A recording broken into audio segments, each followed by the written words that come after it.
Welcome to Money Conversations with KJ. KJ is a lifelong entrepreneur who's made a lot of money, lost a lot of money, and found his way back again. If you're looking for a sterile how-to, you're in the wrong place. KJ and his guests will walk you through real-life situations told by the people who live them, and they are as messy as they are inspiring. Each episode will offer lessons learned, advice on how to replicate successes and avoid pitfalls, and a new perspective to power your financial literacy. Far from a one-size-fits-all, this podcast can help you build a roadmap to your personal promised land. Milk and honey for some, whiskey and steak for others, and remind you that you're not alone on this journey. Well, welcome back, everybody. Welcome back to the show. I'm KJ, your host, and today I got a really fun. I believe this story is going to be amazing for a lot of you guys, only because I've known this gentleman now. I don't know, Norvel. What do you think? 5, 6, 7 About years? 6 years. 6 years or so. We play golf. We're golf buddies, right? And it's a path that I think a lot of people try to go down and don't do it successfully, but they try. And so I think his path is going to be open to a lot of you guys out there that are either on that path, thinking about going that path. But anyway, today we've got Mr. Norvel McDonald. Welcome to the show. Well, thank you. Glad to be here. Awesome. I want to start off at your end, and then we're going to reverse engineer this thing on how this all happens. So Norvel now is in his retirement years. That's correct. Right? And took up the game of golf about 5 years ago. Right, 6 years. 6 years ago, right. and Norvel's path was one of the corporate world. That's correct. And it's really cool because within our group we've been doing these bios, and Norvel just did his and I learned things from him on this bio that I didn't know, which was one, you grew up in New York City. I grew up in New York City in a family of 11 children. 11. I was number 2. There are 4 boys, 7 girls. Wow. And, which, you know what, we're going to talk about that then, because there's not families of 11 pretty much anymore in today's world, right? That definitely rarely happens, and I'm one of 4. But I think we're going to find out if that was advantageous for you or not in a minute. And you wrote in here that you had dreams of making it big in the world one day. You know what I mean? But I want to start there real quick. At what age, when you wrote this and you said had dreams, what age do you think you had those dreams? I believe it was about the age of 5 or 6. What made you have, what do you think? Why did you think that's a pretty young age to think that big. That's thinking large. Yeah, I was thinking large, but again, the context was very, very small. Keep in mind, as a little kid, right? Right. But the backdrop to all this is, not only did I grow up in a family of 11 children, we were poor. Okay. In fact, as I tell people, we were trying to get to poor, okay? That would have been a step up. So what drove me was to be in an environment with kids that had things that I didn't have, and I could sit and dream about why can't I have what they have? Why can't I have the new bicycle? Why can't I have the new clothing? Why can't I have the new whatever? Right. And so that inspired me to kind of reach out and do whatever I could, to try to go up the ladder. Okay. From that age. Which is interesting because I talk about, and I specifically generally say that kids between the ages of 5 and 7 is when we really start to aspire things in life. And we're going to talk about money in a minute because, again, this is Money Conversations with KJ. And we're going to get into the money aspect of this thing in a second. But this is kind of the foundation and really is going to set a great point when I talk to people that sometimes they tell me, we shouldn't talk to our kids about money until they're like 15, 16 or something like that. And I totally 100% disagree. And you're kind of making the point here of at 5 years old, because of your environment, where you grew up, the family you grew up in, which as you say was striving to be poor, right? Seeing other people around you, that your dream was to make it big in the world one day. Now, you lived in New York City, which is the largest mecca capital in the world. That so your eyes were open to a lot more than, let's say, someone's in some small town, Ohio. You know what I mean? Right. So you're like, your eyeballs were open more. And so for a lot of you guys out there listening, if you're from small town wherever, now I got listeners all over the world, so you're small town wherever, don't be afraid to dream big. right? Exactly. But I want to move on to this story, because that's just only where it begins, the dream. Because you went from dreaming to making a goal. You know what I mean? And that's one of the modules that I teach in my course, which is goals and goal setting. And after reading this bio, whether you really learned it consciously or subconsciously, how important setting goals are, or someone sat you down and taught you about this, I believe is the reason your path became the path that it was, which is an amazing story. Talk to me about, when do you remember? 5 was, there was a dream, a big dream. How much longer until you're like, I got to take some actions, set a goal, take some action steps to move towards this big dream? How did that happen? Well, it is an interesting story because it's unusual. Coming from a family of 11 children, we struggled. And to be quite honest with you, we were broken up into foster homes when I was 11 years old. Okay. So, 2 or 3 kids would go to one home, another 2 or 3 to another home, etc. In one of those homes, I had the opportunity to meet a family that really changed my life. And this was the Griffin family. I was at a church retreat when I first got out to the foster home. And the pastor came by because the foster mother said, I have this new kid. Maybe you can help him out, introduce him to some people in the church. He said, well, we're having a retreat this coming weekend, so why don't you send him along? And the question came of money. And he said, no, you don't need any money. So fine, I went off to this retreat with all these kids. I was the only black kid amongst maybe 12 or so white kids, and that made no difference. I was the only kid. Right. But I had no money. And Were you around 11? I was about 11. Okay. And so during the breaks, they went to the soda machine to buy soda, and so I had no money. And so there was this black gentleman there who was one of the assistant pastors, Bob Griffin, 6'5", really nice guy. So I went up to him. I said, Mr. Griffin, lend me a dime. And so he gave me a dime, and I bought the soda, and I'm aging myself at a dime for soda, right? And this kept on during the whole retreat. And after a while, he said, boy, get out of here. And I said, Mr. Griffin. And then on the way home, I said, I want to ride with you on the way home. He said, no, I don't want anything to do with you. Get away. I had a pesky little kid, right? But I found him. And then I found out that he worked for IBM. And we became very, very close. So coming home from school, I would go over to his house rather than go to the foster home. I was playing sports, and I played sports all year round. I never missed a season of sports. 3 sports a year. And that was a goal, to keep being competitive. And I am very, very competitive. That's why I have a problem with my golf game being low on the totem pole, as you might imagine. Right. But he worked for IBM. Long story short, one day he worked for IBM in New York City at the time. And I went to his office at the end of the day, and I put my feet up on his desk at the end of the day because I had seen that on TV. Right. And I said, Mr. Griffin, one day I'm going to take your job.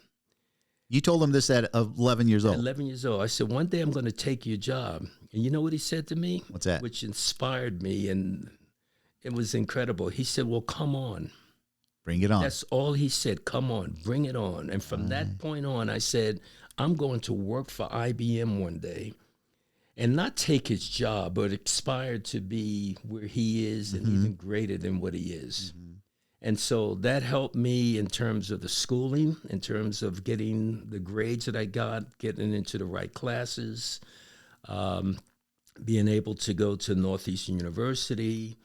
And that's financial, right? Well, let me ask you this. So this is a lot to unpack, because there are folks out there, as we know, right? Like today's statistic is there's 64% of Americans are living paycheck to paycheck. And 25% of those people make up to $250,000 a year, right? So it's not about how much money we make, okay?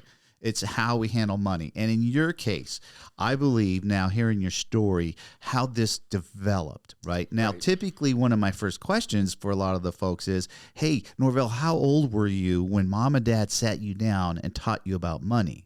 So if I ask you that question, what would be your answer? Never. Right? Which is the common answer, right? This doesn't happen. But you were fortunate enough to meet a family and a gentleman that sounds to me became your mentor. He was my mentor, and I can learn from watching them. He became the dad figure, even though I didn't have a dad, keep in mind. Right. But he became the father figure that I really needed because he was athletic. You know, he had done well. He had gone to Brandeis University. He had been, in fact, he was drafted what then became the Dallas Cowboys, the team before that. Right. But he hurt his leg and all that. So I followed in his footsteps all the way. You know, I also did neighborhood from the financial point of view. I did all the neighborhood jobs, everything. Okay. I shoveled snow. Keep in mind, I grew up in Long Island at that point. Right. I shoveled snow, raked leaves, cut, wash windows, did everything. I became the neighborhood. Whatever you want, Norvel McDonald would do it.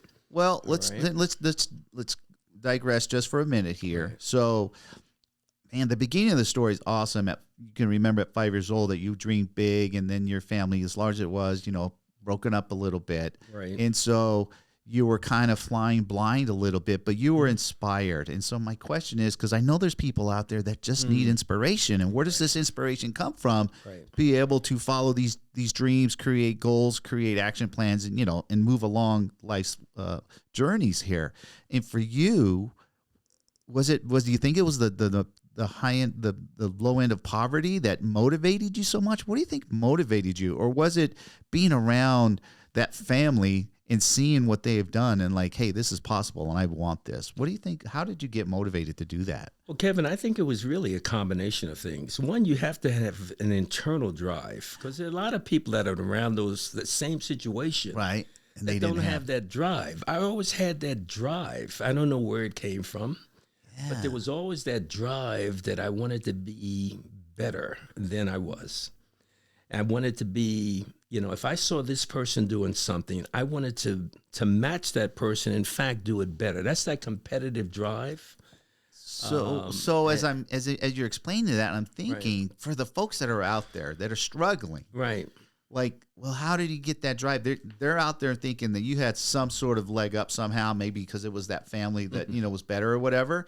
But like you're saying, and I think is the God factor, baby, right? Like God was in me and inspired me, because other people will go the other direction and go in the pity pot. Right. And self-pity. Right. Like, well, this is my situation. I'm never going to get out of here. And then they don't even try. Right. You were the opposite of that. You're like, no. I'm going after it. And you knew that at an early age, which is so commendable to do that. And I hope that inspires you listeners out there. If you have young kids or somebody, it could be a neighbor's kid, right? That this guy, this gentleman who became your mentor, tell me, was it by accident? Was it on purpose? Did you ask him to mentor you? Did you say, I want to learn from you? Or you were just, like you said, you were kind of pesky in the beginning. Right. Like, I'm following this guy. He's somewhere that I want to be. Exactly. It was that. Okay. I didn't ask him. I just knew you're going to be my mentor. You chose him. I chose him. Okay. And one of the things I would give, one of the pieces of advice I would give to your listeners, if you don't have a mentor, find someone. It doesn't have to be a family member. It could be someone in your neighborhood. It could be someone that, an uncle was. It doesn't really matter. Right. Someone that is doing what you believe that you would like to do, that you can get some advice, counsel from, go to that person. In fact, if you have to ask him. Right. Hey, can you be my mentor? Right. And many people would be honored to take on that role, because that says that there's a degree of respect that you have for them, right? Exactly. But in his case, I told him, no, Mr. Griffin, he said I couldn't ride back from that retreat with him. And I said, no, I'm going to find you. Right. And one day I saw him down the block. He lived around the corner, and I didn't know that. And I yelled out, Mr. Griffin, I see you. He hid behind the car. He said, no, you don't see me. I said, I do see you. Oh, that's funny. And I ran up to him, and that day I kept going to his house, and I became part of the family. Nice. Okay, that's how it happened. So at 11, you said you're doing all whatever odd jobs that in that era 11-year-olds would do, because in today's world, 11-year-olds don't do any work in today's world. I know. You know what I mean? Yeah. Back in the day, in our era, we did what we had to do. There was nobody telling you that you couldn't go earn a buck. So let's get into the making of the money, right? So you knew that you wanted to go do these odd jobs to make money, right? Did Mr. Griffin ever sit you down and talk to you about money? Because mom and dad didn't. So then you had to figure this out on your own. Yes. Like 99% of people, right? Yes. We got to figure this out. And so what was your inspiration for making money at an early age? Why did you want to make money? Because I didn't have any money. Yeah. Coming from... But you were being taken care of. You're 11. You're in someone's house. They were feeding you food, shelter, and clothing. That's it. Okay. But there are other things I wanted. I wanted food, shelter, clothing, the very basics. We're covered. Right. Now, if you buy me a shirt or a couple of shirts that says, okay, this is it for the school year, and I'm exaggerating a little bit, right? Right. No, I want 5 or 6. I want different colors. Right. You know, I was a clothes hog. So that's what said, I'm going to go make money because I want more things. I want more things than what you are offering me. I want more things. Okay, so brings up a good point that I teach, which is that so at an early age, you wanted things. And most of the main reason why people live paycheck to paycheck in today's world is because they take care of their wants before they fully take care of their needs, right? And hence then they live beyond their means, right? So we all learn the wants education for I want, right? And we want for everything, right? Yeah. You wanted the clothing, and then it just progressed from there as life goes on. At what point, okay, so you started making money, you started buying your wants. At what point did you understand money, the responsibility of it? Like, money is more than just what I want. I need to do something better with it. Honestly, I believe it was when I first got my real job at IBM. And when I say my real job, I had all these part-time jobs, summer jobs with IBM. But after graduating from graduate school, I started with IBM in Baltimore, Maryland. That's when I started to receive what I thought was real money. Right. And at the time, I'm laughing at it now because at the time, it was like $13,000 to start out with. I thought I was rich. Right. Right. But I knew that I could do more than just the basics at that point. I knew I could start investing at that point. Okay, let's back up. Let's back up because so you went through college, right? College costs money. Did you get degrees or someone paid for this? How did you pay for college? By working. I went to Northeastern University. If you know anything about Northeastern University, it's a co-op school. Okay. In essence, it's the largest in the country. At the time it was, and I believe it still is. But the first year you go to school like any other normal student. From years 2 through 5, you 3 months in, 3 months out working. 3 months in, 3 months out working. 6 months in, 6 months out working. Okay. That's why it takes 5 years. Okay. So I paid my way through. Plus, through all your odd jobs.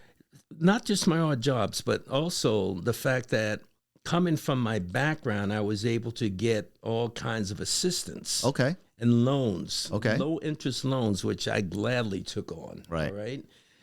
They were like 3% loans at the time. Okay. And so I got a lot of loans. I had work-study jobs, and all of that in combination allowed me to get through Northeastern.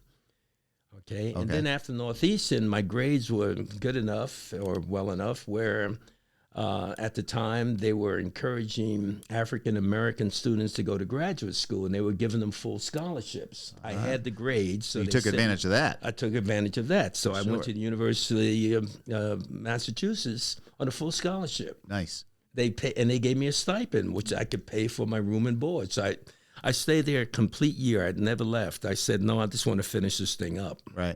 And I did. And then I went into IBM. So looking back, you grew up, you had your big vision, you're taking action towards it, you're doing any job that you can do because you want to make the extra money for your wants. Yep. You get this education. During the process of getting this education in your field, how much education did you get on money? Very little. So you weren't, I'd like to say, proactive about understanding more? You just kind of went with the flow. I went with the flow, to be quite honest with you. Right. I never really had an education on money. No one ever, other than finance classes and stuff like that, and you get some education, but not personal education. Right. Okay, you don't get that. If you're fortunate enough to get it, you take advantage of it. But I never had that. Okay. Other than, as I said, in school, part of my business curriculum was finance classes. Right. So I understood stocks. Right. Understood the various ratios, the working capital, the quick access to debt equity, all those ratios that help you to understand how money is. But that was always someone else's money, not my money. Okay. Right? But did you think, well, I should use all of this education that you learned about money and how it's working, aka Wall Street, I need to somehow weave that into my personal life? Yeah, exactly. Right. That's where the transition took place. Okay. All right. And then that's when I started looking into investing in stocks and bonds and things of that nature. Okay. And what made sense, what didn't make sense, even into real estate. Okay. Because it came from that part of the education. But the answer to your question, no one ever sat down with me, nor did I pursue this personal education about finance. To create a path. It just kind of happenstance. Right. That's why my program's called Roadmap to Financial Literacy, right? I believe we need to build a roadmap, right? Exactly. You're at the end of your career now, you're like me, we're in our fourth quarter of life, that, we had someone to help us create a roadmap. Yes. A financial roadmap that it's not just about going out and getting the good job or making money, right? I like to teach people make money. Right. That's really the name of the game. Right. The money game is called make money, because you and I and everybody, we can trade time for money, but time is finite. We only have so much. Right. And in a 24-hour day period, most people will work 8 hours, maybe 10 or 12 if you're, an entrepreneur or head of whatever. And we don't want to do that. Right. Nobody wants to work 12 hours a day, 5, 6, 7 days a week. Right. But money works 24/7, 365. Exactly. So I try to teach people make money. That's how you will build wealth. The sooner that you figure out that nothing makes more money than money, the sooner that you're going to get ahead. Would you agree? I couldn't agree with you more. In fact, one of the statements, this entrepreneur who, and he died years ago, but one thing he said that really stuck with him, he said, I want to make money while I'm asleep. That's Warren Buffett saying. I said, that's it. That's the key. How do you do that? Yeah. How do you use other people's money to make money? And then I had a chance while living in L.A. to meet Magic Johnson. And he was a friend of a good friend of mine, Lucius Allen. And I would get with him from time to time. And what Lucius told me about Magic is Magic says, I never use my money. He says, no, if you want to use my name, fine, but you're going to pay me. Right. All right. And now Magic is worth almost, $750 million or something? Right, exactly. All right. So you take from examples like that, and I wish I had learned that earlier. So I have 2 daughters, and I'm trying to teach them to do it, but they're much smarter than me. They're doing that on their own. They're investing. They understand how to play the game. Right.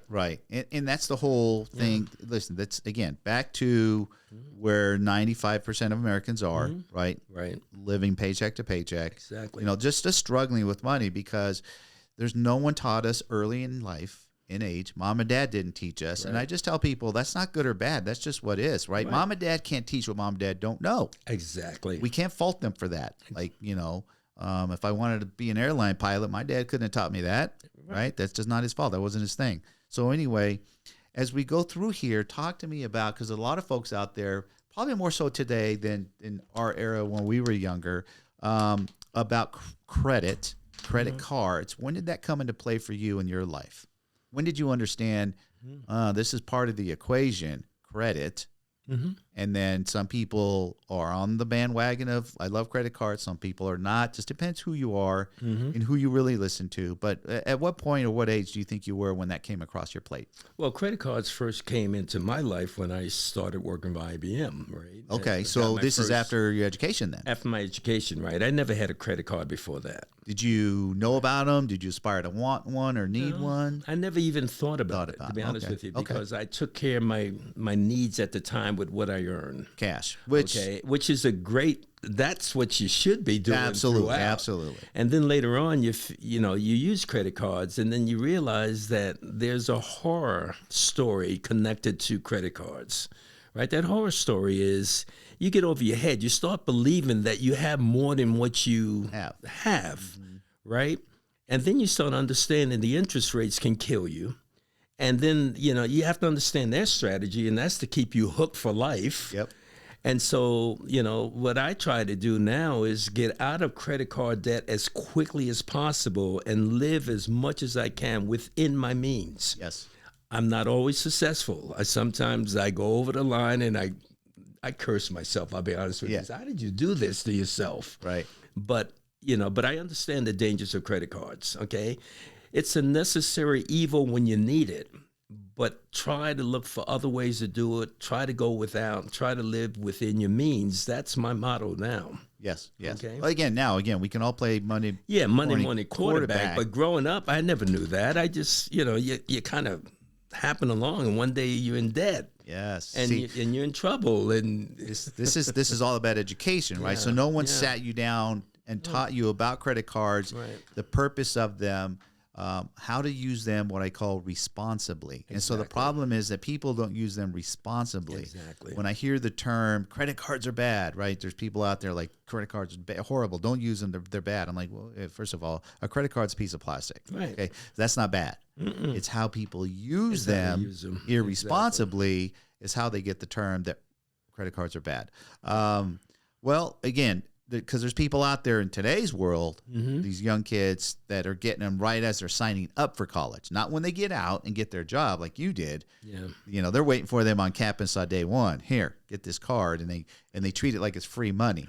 I think that's a mistake. I think it's far too young. It is. I don't think you have the maturity at that point to know how to handle that. And they're the ones most likely to get into trouble, and then they carry that throughout the rest of their lives. Right. And that's unfortunate. So I think you have to be at least 21 and over. And that doesn't mean at 21 that you have the knowledge, but hopefully you're more mature than that 18-year-old. Okay. Well, based on the fact that you didn't get one, basically you got one after college and you started IBM. It was a job thing. But let me ask you, would you consider yourself, maybe not right now, but as you're going through your life, journey life here, were you a spender or a saver? No, more on the spending side. You were more of a spender than a saver. Side, yeah. No, I was a spender. Okay. Let's not beat around the bush. I was a spender. Right, which most people are. Okay, and again, you can be a spend. I'm not saying, guys, that being a spender is a bad thing. It's a bad thing if you don't have the money. Exactly. If you're using a credit card to buy your wants, that's a bad thing, right?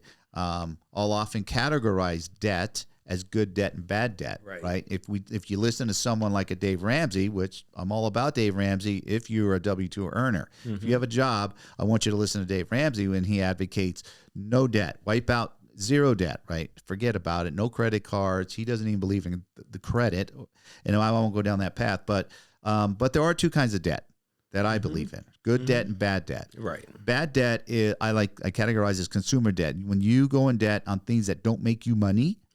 Right. AKA you're leveraging your credit cards for dinner and shoes and just all these things that are just frivolous. Versus, hey, I'm going in debt on an investment here that I'm going to get an ROI on. Right. I'm okay with that debt. Exactly. As we're going through life's journey, building wealth. Right. Because if you want to listen to a Robert Kiyosaki, right? He's the opposite of Dave Ramsey, but he's talking to the 1099 earners, okay? The business owners, the entrepreneurs. He believes the opposite. He believes you get in as much debt as you can. The only way you're going to get wealthy is to leverage your way through debt to create wealth. He's proved it. You can do it. So they work both ways. It just depends your path.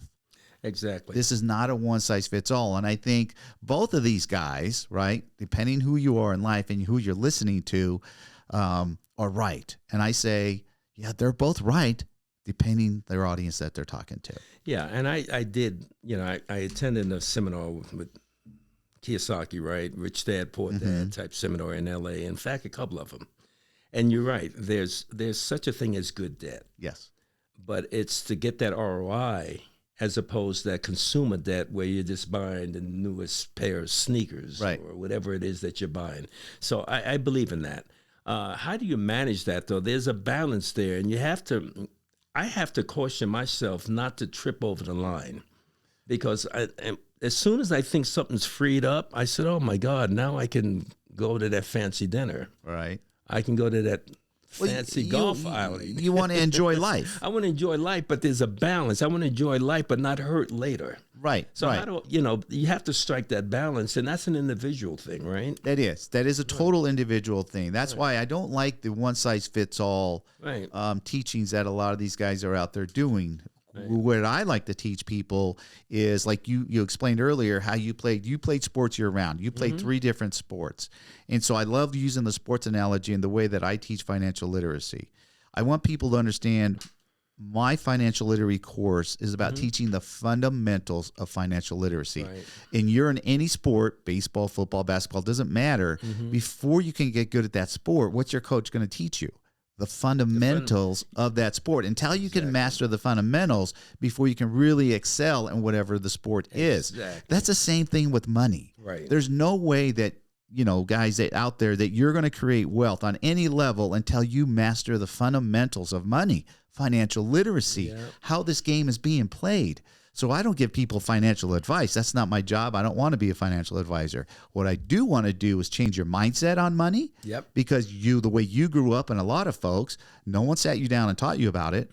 So then you learn by visually. We watch people. Right. And I share that with people, that kids start watching at 5 to 7 years old. They're learning, they're watching. You're not sitting down and talking to them, but guess what? They're watching, and you're watching Mr. Griffin. Right. And you were learning, like, I'm putting my feet on his desk. I want to be like this man, because he's a successful man, right? So we subconsciously learn these things at such an early age. That's why I'm so happy to hear when I read that and you telling me that I did that at 5, because a lot of people don't believe me. They're like, no, Kev, not at 5. Nobody knows that. I'm like, no, you don't understand.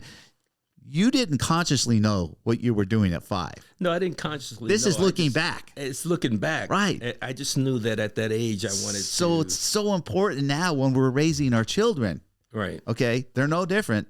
Everybody's 5 at one point in time. Right. That's how we are learning. We're by watching, by examples, how we learn most of the things we learn in life. By example. Well, let me share a story with you that kind of puts, embellishes a little bit about what I said about. At 6 years old, I remember that my dad came in and again, didn't have a lot of money. Right. But he gave us all like a quarter, something like that, or $1. And I thought, my brothers went out and bought candy and cookies and all. You know what I bought? What'd you buy? Cufflinks. Cufflinks? I didn't have a cufflink shirt. I bought cufflinks. So what inspired you to buy cufflinks? Because one day I Mr. Griffin's wearing them? No, I didn't know Mr. Griffin at that point. Okay. It's 6 years old. I didn't meet him until later on, right? Okay. But I knew one day I'm going to have a cufflink shirt.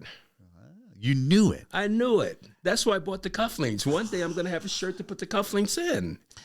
I love that. You know what that reminds me of? And I share with people, and I do it, and I'm sure you've probably done it in your life. Right. You manifested it. Yeah. You manifested your future. Yes. Right. And so some people, whether you believe in manifestation or not, it's real. It is very real. If you speak it into the universe, it can and will happen. So that's why they say words are powerful, because when we wish or want things or manifest things, they can come to true life. So for you to do that at that young age, to me, you manifested that the path that we already know you took.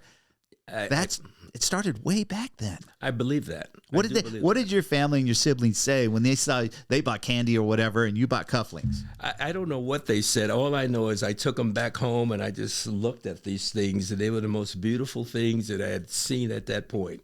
Right. These beautiful cups. Obviously it had to be cheapest, whatever. Whatever. But to me, they were so beautiful. Symbolic. Symbolic. Mm-hmm. And one day I'm going to have that shirt. And one day I'm going to have that suit. And one day I'm going to have, again, carry on, I'm going to have that job.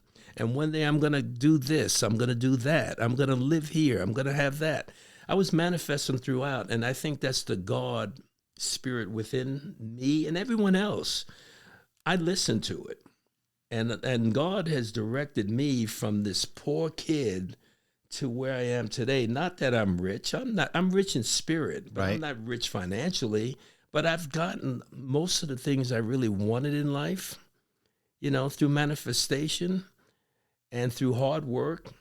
But again, getting back to the financial, I had to kind of tiptoe through that. I never really had the education. And what I would recommend to anybody at this point is give your kids or young adults, go out and get that education. Understand what that's all about. As you said, go back to basics. You got to understand the basics of finance. I had the basics of playing football and basketball and running track and wrestling. I had all that. Right. I never had the basics of finance.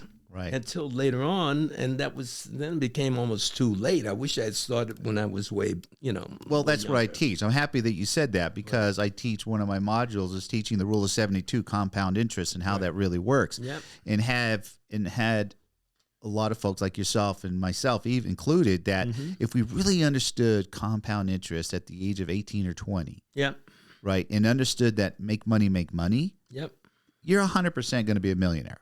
Exactly. It just by accident, you're going to be a millionaire once you understand that and put those principles into play, right? But because we don't know those things, Right. and we're going through life because society, the government has taught us from over 100 years ago to go to school, get a job, save, retire, die. Exactly. Pay taxes along the way, right? Mm-hmm. And that doesn't have to be the path. No, it doesn't. In fact, the people I was telling our friend Mo this. Mm-hmm. Mo from time to time would tell me, "Hey, I didn't get the traditional education." I said, "Mo, I admire you more than I do the people that came up through the corporate world. You know why? You're an entrepreneur. You took the risks. Right. I wish I was brave enough at the time to take those risks. To me, going to college was just, that's what you do after high school. Right. And after college, you go to corporate America. That's what you do after college. But I wish I had within me that entrepreneurial spirit to go out and do something and take risks to make money. And he's done some incredible things over his life. I admire that. Right, okay? right. You know what? Again, I think not everybody can be an entrepreneur, okay? Mm-hmm. Not everybody can do that. Mm-hmm. The world couldn't survive without people doing the JOBs that they do, right? I think it's either, I don't know why we do that. As you were explaining that, I thought to myself, well, I grew up in New York City, which is not, that's the mecca capital of the world of finance. Like, it was normal to go to college and go work in that corporate world. Mm-hmm. That's that city. That's what it is, right? Exactly. Versus he grew up in Chicago, east side of Chicago, Right. where you got to go get your own. Exactly. That was his, right? And again, back to learning these things, this mindset at 5 years old. Mm-hmm. This is really where it comes from. Mm-hmm. Me personally, I've been an entrepreneur. I think my last job, I think I was 23 years old, right? Wow. So I haven't had a boss in 40 something years, right? So for me, it's normal. Just as someone who's in the corporate world right now, they don't understand why someone would take a risk. Why not go get fully educated and map your life out exactly? They don't understand it, just as we don't understand them. For me, I distinctly remember why I left at 23 years old and once started my first small business was I didn't go the education route, and I didn't want to have a ceiling on the amount of money I could make. I was going to control that. How much money I could or couldn't make was going to be under my control, and I was okay with that. Right. Some people want the safety of a JOB. They got to know I'm getting paid every Friday, every other Friday, whatever it is. And that was me. You wanted that was that safety of because you came from a family of poverty. Poverty and risk taking was not something that was part of my DNA at that point. It was take the surefire way to get up there, and there's a lot of money up there, but there would have been a lot more money perhaps on the other path. Mm-hmm. You know, that thing about compound interest. One of the examples that I heard is that someone said, if I gave you, $100,000 today versus penny a day, double. Now you start to understand what that can mean in a month and all of that stuff. And that's that compound interest that we're talking about. And once you start understanding that, you really have a grasp of what the compound interest is all about. Well, when you understand it, it helps you make better decisions with your money. Exactly. Am I going to go buy this clothing, shoes, or whatever? Am I going to go on this vacation? Am I going to buy this fancier car? Yep. Or am I going to, at that point in time in your life, settle for less and take the difference and put that money to work? Right. Exactly. Again, my whole training is about getting people to change their mindset, to think and act different with their time and their money, right? Because letting compound do its thing. If you could be a W-2 earner and do that, and then understanding if you're an entrepreneur, you're like turbocharging money. You have the ability to, I call turbocharge money, right? Versus I'm going to go conservative way. But there's a lot of people that can go that do the conservative route and end up in their, latter years. But let's make a quick switch here. So you went down, you're in that corporate world, you're in there for, let's say, the first 10 or 15 years. At what point or how old were you when you thought about retirement? When did you say, you know what, I got my job, I'm making my money. What am I going to do for retirement? Because days go by quickly. When did you think about retirement? Unfortunately, I didn't really think about retirement until I got in my 50s. I later on in life, that's something that was for the older guys, right? Not people like me in the prime of my life, okay? And as you start edging up towards 60, then you really start thinking about it, right? Right. And not only are you thinking about it, but the corporate world thinks about it, and they'll let you know they're thinking about it. They'll let you know that, hey, are you getting a little tired these days or what? So that brings up, that's a mindset. It's a mindset, yes. That's a mindset. Yes. And the fact that you didn't think about it till your 50s, right? That now looking back, because right now you're, if you don't mind sharing your age. 73. 73. What would your 73-year-old tell your 23-year-old self? Invest. Okay. Invest, and do what I really wanted. I wanted to be a marketing, advertising executive. When I first went to school, I wanted to be a child psychologist. And someone told me at the time, that's 8 years. I said, oh, no, I'm going business. Yeah. I wish I had done what I really wanted to do, but I would have invested from a financial point of view, invested more, spent less. And forget about the clothing and all this other stuff that is nothing. I mean, depreciates. It's crazy. Right. And the bling, as I call that was my bling. My bling wasn't chains. My bling was clothing. Right. And if you look in my closet today, you can still see my bling, which pisses me off, I'll be honest with you. So at around the age 50, whatever, right. And that's when retirement hit you. What did you think? What was your dream retirement? You're like, okay, well, I can't work forever. Right. So what type of retirement were you thinking about? In terms of, the day I'm not going to be employed anymore because, like you said, corporate America is going to boot you out because they want to bring in the young blood or whatever. Okay. So you mean from an age point of view? Not just an age, a financial point of view, right? Well, what did retirement mean to you? What did you want retirement to mean? Okay, all right. I understand the question now. Well, real quick, say that because I ask people out there, like I'm going to do a workshop in about a month, right? Another live one because we're out of COVID and all that. And one of my questions I ask a lot of the folks is, hey, what age is retirement? When I'm asking the 20, 30, 40-year-old or whatever. And if I asked you that question, what would be your answer? What age is retirement? It would have been like 62 to 65. Right. See, now that is a stigma that the government has put on us, the people, because the reality it is that you probably know now, retirement is not an age. Yeah. Okay? Exactly. Because retirement is supposed to mean I have enough money to survive now, the finishing years of my life, so to speak, right? Yep. But retirement is not an age, because if I share with people somebody like a Mark Zuckerberg, right? The guy who owns Facebook, Yep. when he became a billionaire before the age of 30, Right. could he have quit working and went off into the sunset with his money? Of course he could have. But guess what? He had a passion to continue to build what he had started. Right. It wasn't about the money. Exactly. It is a mindset. And if you come up through the corporate world, if you're locked into that world, Yep. it becomes an age. Yes. Okay. And it depends on if you're locked into a world. And so the financial literacy you're talking about gets people unlocked from just that world. They can look at other avenues, and they can think differently. Like, again, I have two daughters that are thinking, and they're in their 40s, early 40s. Right. But they're both thinking about retiring.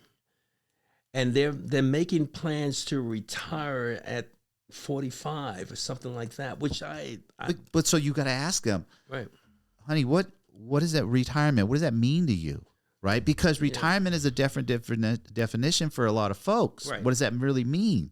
So I personally don't even like the word, right? I think because it's like the end, right? And for most people we know now, including yourself, retirement is not the end. No. Because most people who AKA retire from whatever they've done, just like you did, well, what am I going to do next? Right. Am I going to sit around the couch all day, watch TV? Am I going to golf 7 days a week? Do I have the money to do that? I mean, it's typically people don't have enough money that they have to go back out into, whether it's the work world or they're trading value for money, whatever it is, but it's not technically really the end. But when you believe that, or you're trained to think that, retirement means I finished. It's the end, but now it's not. Yeah, the retirement for me, leaving corporate America, was I'm going to get a job with a smaller company and take the expertise that I've gained and help the smaller company, right? Right. So it wasn't the end. It was the end of corporate America. Right. But it was the beginning of being an entrepreneur or working with a smaller company. So we started with the question of, you didn't even think about AKA the retirement until 50, whatever, right? Retrospect, I like to teach people there's three pillars should strive for. Right. Right. And this is what I teach. And I try to grab the younger, people in the world today. Like right now I'm targeting more of the graduate type people graduating, whether you're graduating high school or college, right? Because we can agree now, based on your story and my story, that we need to start early, right? And so I believe that the first thing we need to strive for is to be financially secure. Exactly. And so people don't even understand what that really means. And so I'll explain it again real quick for you guys that are out there listening. Maybe this is your first podcast. To be financially secure means that you have enough money to support your lifestyle for a minimum 6 months. Right. So in case something happens. Right. And for a couple of years now, I've been telling people COVID hit, they all got sent home, they couldn't make money, and now they're like, freak, if you're living paycheck to paycheck, you got sent home, what'd you do? You panicked, you stressed, anxiety, not good things happened. For the people who are financially secure, they're like, all right, I can ride this out. let me try to ride this out, and I got time to figure out plan B, so to speak. Exactly. Right? Now, it's not easy to get financially secure, right? It doesn't happen overnight, and we all live different. And I typically use the example: if your monthly bills are $3,000 a month, you need $36,000. Well, it takes a little bit of time to put away $36,000. Exactly. So I'll share with people it could literally take you a few years, right? But once you get there, and you're in the position where now, like, living debt free is such a comfort zone. Oh, yep. Right? Living in debt, heavy debt, is anxiety. You wake up with a knot in your stomach. Man, you have to do things, right? So after that, we want to become financially independent. Exactly. That's when our money makes enough money to support our lifestyle. So this is not a one size fits all. Exactly. Because we all are happy on different levels. You're at 73, living your lifestyle. You're happy where you're at. Like you said, you're not a millionaire. And we know plenty of people. You don't have to be a millionaire to be happy. No. Not at all. Your lifestyle, though, and not going to disclose numbers, that you're living is comfortable where you're at.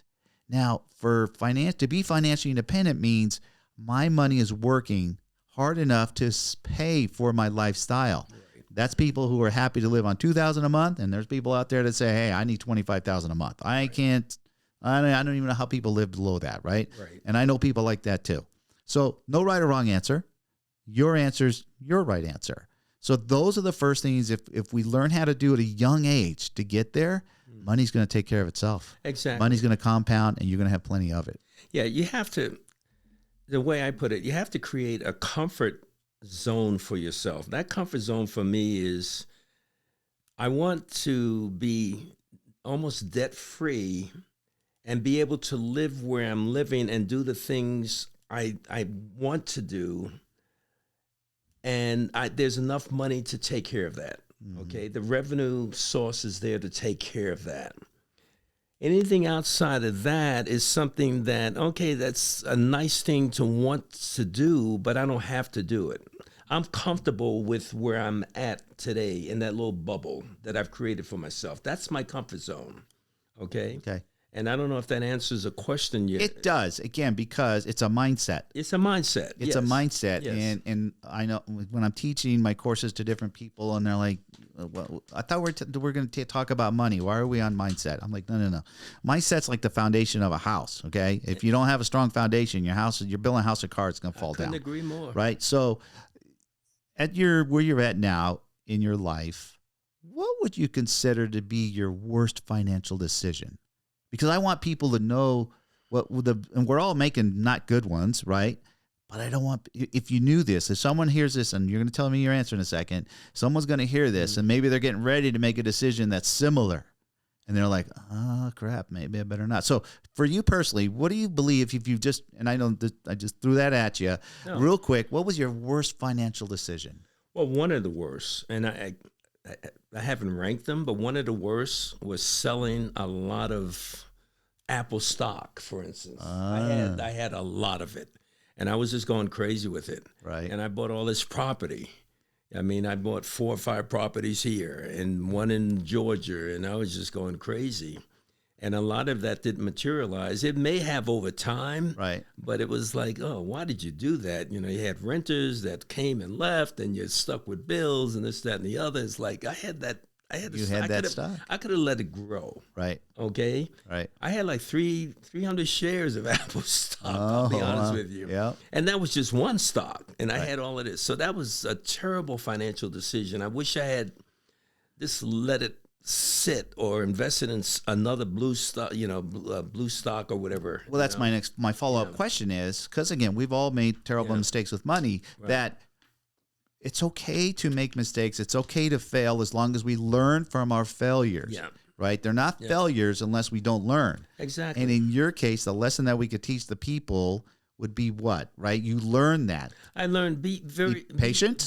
Well, not only be patient, but don't jump into things without doing your research, doing your homework. You got to do your homework. Understand, this is not a helter-skelter type game where, you wake up in the morning, oh, I'm going to do this, oh, I'm going to do that. That's not that. This is a very serious game. Right. Okay, and you got to take it seriously. Like you take other aspects of your life, finance is probably one of the most serious games you're playing. Right. And so I jumped into it like a novice. I'll just sell it. Right. And in my head, I'll get more. Right. But when you get to a certain age, you're not getting more, okay? You may get more, but you don't have the same opportunities you did when you were younger.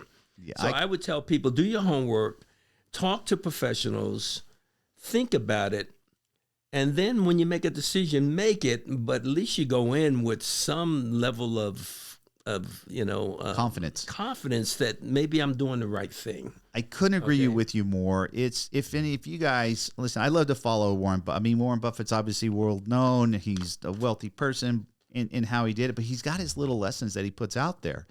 And if you know anything about Warren Buffett, he does not buy a company until he does at least a minimum 1 year's research.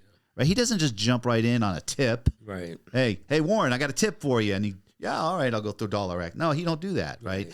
He's a 1 year research before he'll do that. So that what you just learned, right? And that's what beautiful. I mean, you couldn't have said it better for the folks that are out there listening who are thinking, I've got this, but man, I'm going to sell this because this one's better. Yeah. Right? It's not always better. Right. It could be. I'm not saying it's not. It could be, but the number one lesson here is do your homework. Do your homework. That's so your key. Homework. And if you don't have it within you to do that homework, find a mentor. and get into a course. Again, understand. Educate yourself. Educate yourself. You got to get to the basics. You got to understand the basics about anything, even in golf. Yep. I don't take the time to really understand the basics because I just want to play. Yeah. But if I'm ever going to be, and I look at my age and I said, but I don't let age define me. I really don't. No. But I really need to spend more time with the basics. And rather than go out and buy that new club that I think is going to be the miracle thing, I should invest in, a coach that can work with me for 6 months. Okay. Exactly. So I'm still learning. Yeah. No, you're having a good time. We go out there, folks. We hit it up every weekend, and Norvel's come a long way since you started, and realizes that golf is very parallel to life. It looks simple, but it's not. Right? Yeah. Simple, not easy. Yep. Well, awesome. You know what? What a great story. I really appreciate you coming out, sharing your story. The takeaways here, folks, a few things. If you want to go the path that Norvel did, one, he recognized he had that dream early in life, 5 years old, right? Took action, grabbed Mr. Griffin as a mentor. He didn't ask him. He just did it. He just said no. You chose him. So go choose a mentor. I always say 99% of people will say, okay, you're going to get that one that's going to tell you I don't have time, whatever, right? But you went after it. You got what you wanted, which is really cool. So take that to heat out there, guys. And two, one of his biggest money regrets is do your homework. Don't jump one investment to the next. Do your homework. Make sure, because 300 shares of Apple today would be a pretty nice number. Exactly. You know what I mean? So thanks again for coming out. Hey, for you guys out there watching this on YouTube, do me a favor, smash that like button, subscribe if you haven't already. And for some of you guys that are out there on the podcast world, whatever you're on, subscribe, listen, come out. I got a lot of guests that come out here, tell all their interesting stories, and let's learn from them. Let's talk about money. Hey, everybody. Hope you enjoyed that episode. Really enjoyed making all these episodes for you. Remember, we're just having conversations with people's journey with money and the things they did right with it, the things that did wrong with it, and how did they really come about getting their mindset with money. So every episode's different. We all have a good takeaway from them. So do me a favor, hit the like button, smash the like button, and subscribe to my channel, because every episode that I do is going to be different, as all our journeys are different. So you guys take care, and we'll talk to you next week.